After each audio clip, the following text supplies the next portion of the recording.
বাইবেলের কথা তো আপনারা সকলেই শুনেছেন, কিন্তু জানেন শয়তানের বাইবেল আছে, যেটিকে কোডেক্স গিগাস বলা হয়। কোডেক্স গিগাস বা ডেভিলস বাইবেল, এটি হচ্ছে বিশ্বের সবথেকে বড় হাতে লেখা মধ্যযুগীয় পাণ্ডুলিপি। প্রায় 1229 খ্রিস্টাব্দ অর্থাৎ 1300 শতাব্দীর দিকে এই বাইবেলটি লেখা হয়েছিল।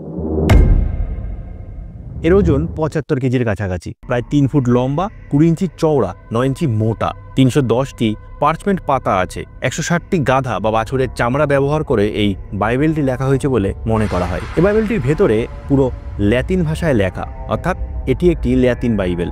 ঐতিহাসিক দলিল হিসাবে এটিকে ব্যবহার করা হয়। চিকিৎসাবিদ্যা, জ্যোতিষশাস্ত্র, ভূত প্রেত, মন্বন্তর এই সব সম্পর্কে এই বাইবেলের মধ্যে লেখা রয়েছে। এক পৃষ্ঠা জুড়ে বিশাল একটি শয়তানের প্রতিকৃতিও আঁকা আছে, যেই কারণে এই বাইবেলটিকে ডেভিলস বাইবেল বলা হয়। এবার চলুন জেনে নিই কেন এটিকে ডেভিলস বাইবেল বলা হয়। 1300 শতকে চেক প্রজাতন্ত্রের একটি বেনেডিক্ট মঠে এটি রচিত হয়েছিল।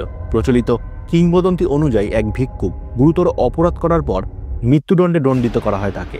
শাস্তি এড়াতে তিনি প্রতিজ্ঞা করেন এক রাতে পুরো একটি বাইবেল লিখে দেবেন।